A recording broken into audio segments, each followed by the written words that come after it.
أشهد أن لا إله إلا الله وحده لا شريك له وأشهد أن محمدا عبده ورسوله لا نبي بعده اللهم صل على سيدنا محمد وعلى آل سيدنا محمد قال الله تعالى في القرآن العظيم تبارك الذي بيده الملك وعلى كل شيء قدير الذي خلق الموت والحياة ليبلوكم أيكم أحسن عملا وهو العزيز الغفور قال النبي صلى الله عليه وسلم khairukum man ta'allama al-Qur'an wa 'allamahu atau kama qala Nabi sallallahu alaihi wasallam. Hadirin jemaah subuh yang dimuliakan Allah Subhanahu wa taala, syukur kita kepada Allah Subhanahu wa taala masih bisa diberikan kesempatan untuk berkumpul kembali di masjid yang mulia ini dalam rangka thalabul ilm. Alhamdulillah masuki pekan ke sekian. Kemarin telah kita bacakan kitab Fathul Qorib masuk bab apa kemarin Pak? Mandi junub ya. Nah, sekarang akan kita masuk ke bab mandi yang disunahkan. Bismillahirrahmanirrahim. Faslun wal ightisalatu masnunatu 17 ghuslan. Mandi yang disunahkan ada 17 mandi sunnah. Yang pertama mandi ghuslul jum'ati, mandi sebelum sholat. Hukumnya apa? Sunnah. Kemudian wal aidaini, 2 hari raya, mandi pada 2 hari raya. Wal istisqa, itu ada mandi sunnahnya sebelum berangkat sholat istisqa. Apa sholat istisqa? Sholat mandi hujan. Yang selanjutnya wal khusufi wal kusufi, gerhana bulan dan gerhana matahari. Itu sunnah kita untuk mandi. Pernah belum ngamalin ini? Bagian gerhana mandi? Tidak, mandinya sunnah, bukan sholatnya. Ini mandi sama seperti mandi Jumat. Mandi sunnah. Kemudian wal ghuslu min ghuslil mayyit, mandi setelah memandikan mayat. Nah, bapak-bapak yang mandikan mayat walaupun malam mandi kalau sudah mandiin mayat itu. Kalau orang tua dulu bilang ini aura sakaratul maut, pedihnya sakaratul maut masih meliputi tubuh jenazah itu. Maka kalau orang bersentuhan dengan dia disunahkan mandi. Supaya apa? Bukan efek-efek dari aura kematian itu turut sirna di badan orang yang memandikan. Nah, kalau anak bayi itu kita mandi, habis mandiin jenazah, dekatlah anak bayi, gelisah anak bayinya, maka disunahkan untuk mandi. Sudah lengkap lah agama kita ya, tapi nggak diterangkan detailnya, manfaatnya, gunanya. Sebenarnya sudah diterangkan, tapi kita aja yang nggak mau nyarinya. Kemudian mandi apa lagi? Wal kafiri idza aslama, orang kafir ketika masuk Islam maka mandi, tapi hukumnya sunnah. Wal majnun wal mughna alai idza afaqa, majnun apa? Gila, penyakit gila atau epilepsi. Mughna alai idza afaqa, apabila dia telah sembuh dari penyakit epilepsinya atau penyakit gilanya. Wa ghusl 'indal ihrami, mandi ketika hendak ihram. Walidukhuli Makkah. Nah, yang udah umrah ni ketika masuk Makkah mandi dulu ni. Walidukhuli Makkah, dan ketika hendak masuk Makkah. Walil wukuf, dan ketika hendak wukuf. Wukuf di mana? Wukuf bil Arafati, wukuf di Arafah. Wali mabiti bi Muzdalifah, ketika mabit di Muzdalifah. Apa itu?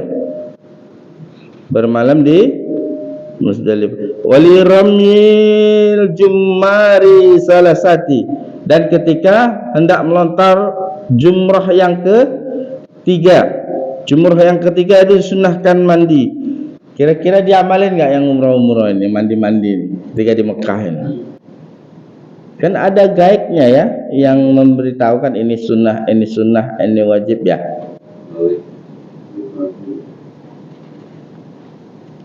Wali tawafi, kemudian ketika hendak tawaf.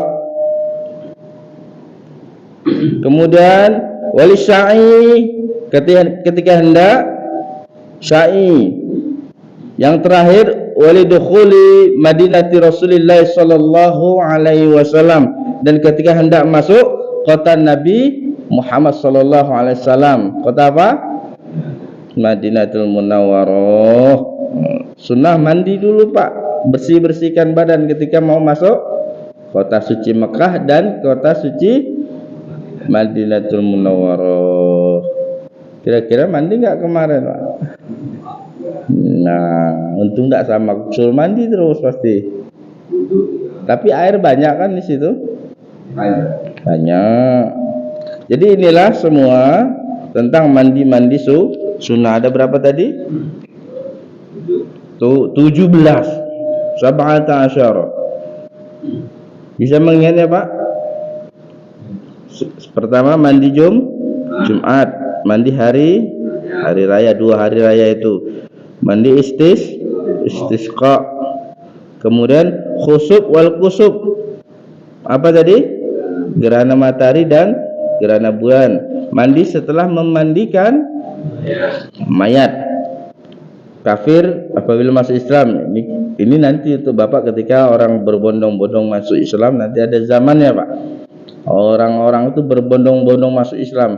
Maka setiap orang Islam itu, tiap-tiap orang Islam itu sibuk melayani orang-orang yang mau masuk Islam. Saking banyaknya, tiap-tiap rumah orang Islam itu didatangi untuk disyahadatkan. Nanti ada zaman itu Pak. Maka Bapak siap-siap, harus pintar-pintar dan bisa mensyahadatkan orang. Kemudian suruh mandi sunnah, bukan wajib ya. Kemudian majnun, orang gila atau kena epilepsi ketika dia sembuh. Kemudian mandi indal ikhrami, apa tadi? Ketika ihram, ketika dukhul Makkah, masuk Makkah. Wukuf bil Arafati walil mabit bi Muzdalifah, mabit di Muzdalifah. Kemudian melempar jumrah yang ketiga, tawaf. Itu ada mandinya juga, sa'i. Kemudian dukhuli Madinati Rasulillah sallallahu alaihi wasallam, ketika masuk Madinah. Wallahu a'lam bishawab. Ada pertanyaan?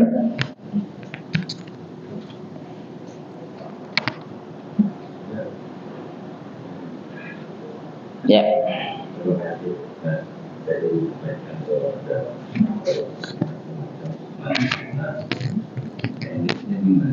Ya, mandi sunnah itu sama seperti mandi wajib teknisnya. Teknis mekanisme amalannya sama seperti kita mandi wajib. Gimana cara mandi wajib?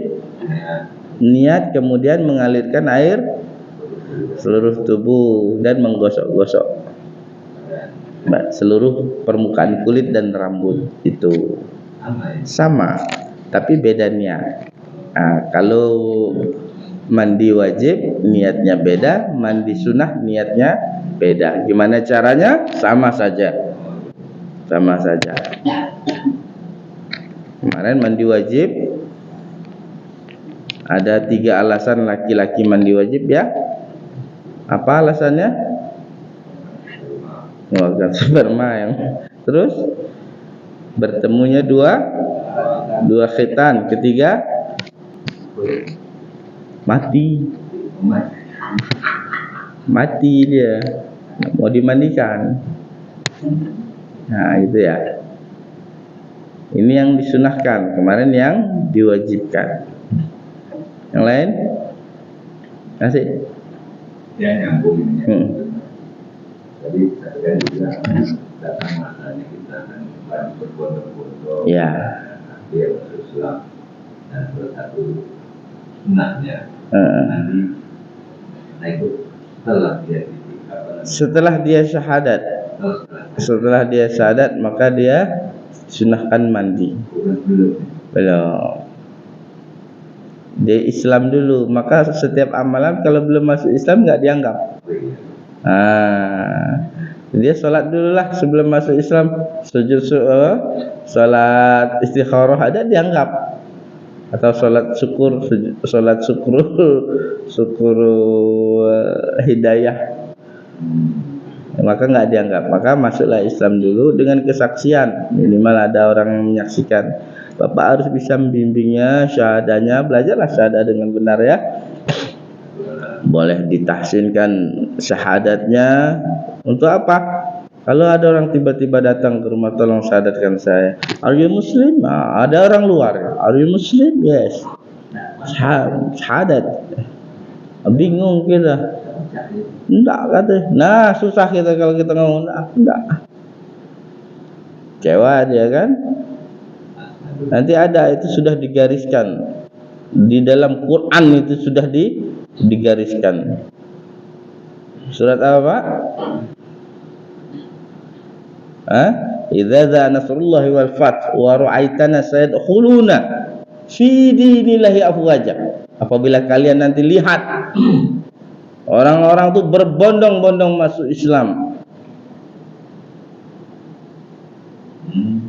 nanti akan kembali zaman itu. Ini tafsir Qur'annya. Nanti bapak-bapak siapkan diri. Maka kuatkan minimal fikih dasar untuk ngajarin orang. Kemudian fikih tentang bagaimana orang itu masuk Islam. Fikih wudu dan fikih sholat. Itu nanti akan bapak ajarkan.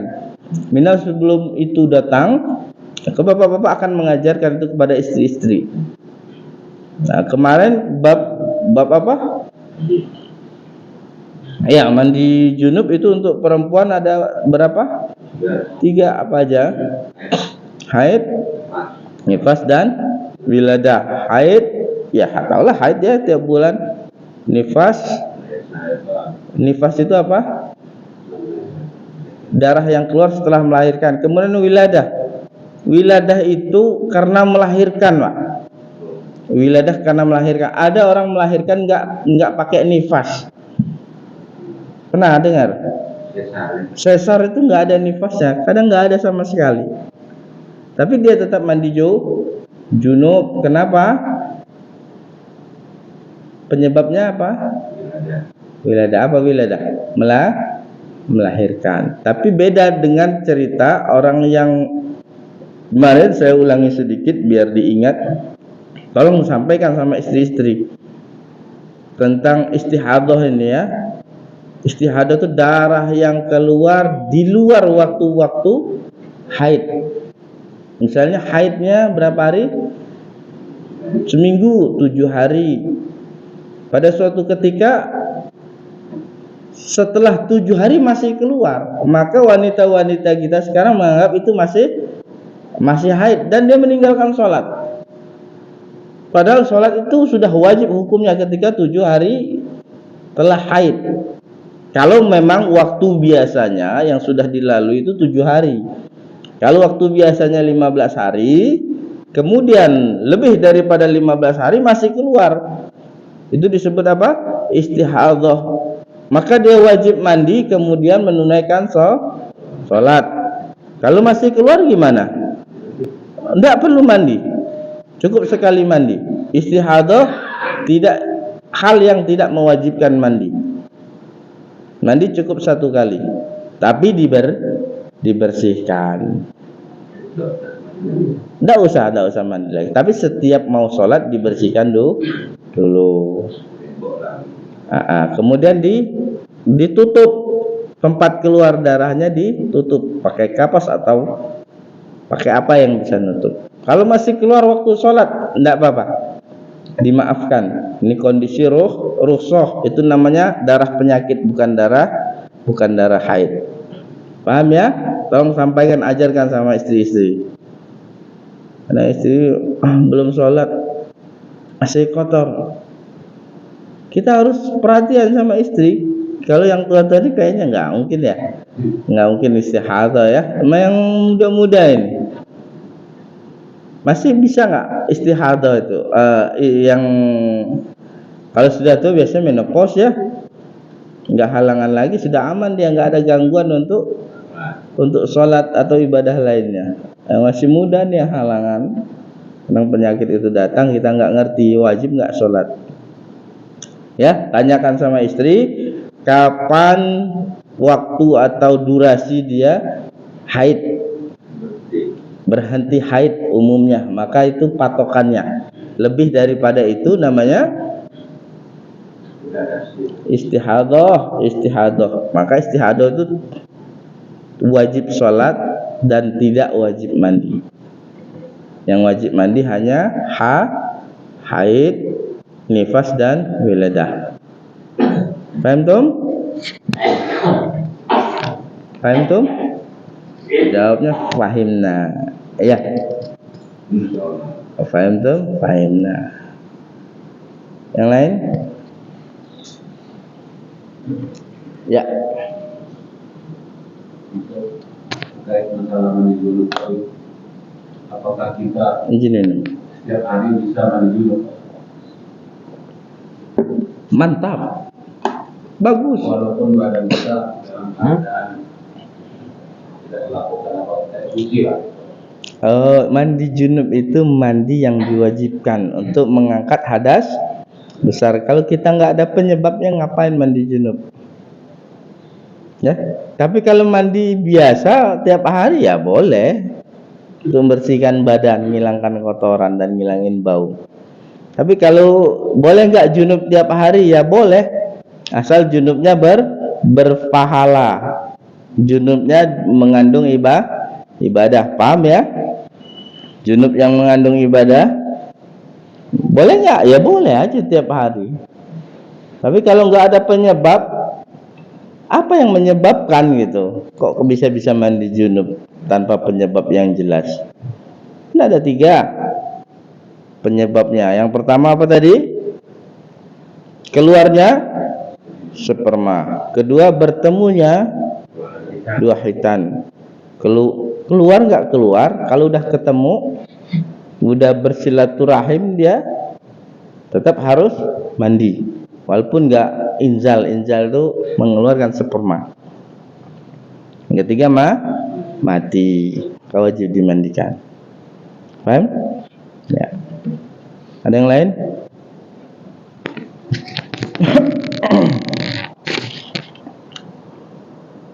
Yang lain ada? Cukup?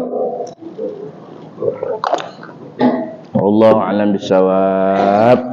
Semoga Allah Subhanahu wa taala matikan kita semua dalam keadaan husnul khatimah. Ampuni dosa kita dan keluarga kita. Ampuni dosa teman-teman kita, ampuni dosa orang-orang tua kita, ampuni semua musuh-musuh kita yang Islam. Subhanakallahumma wa bihamdika asyhadu an la ilaha illa anta astaghfiruka wa atubu ilaik. Assalamualaikum warahmatullahi wabarakatuh.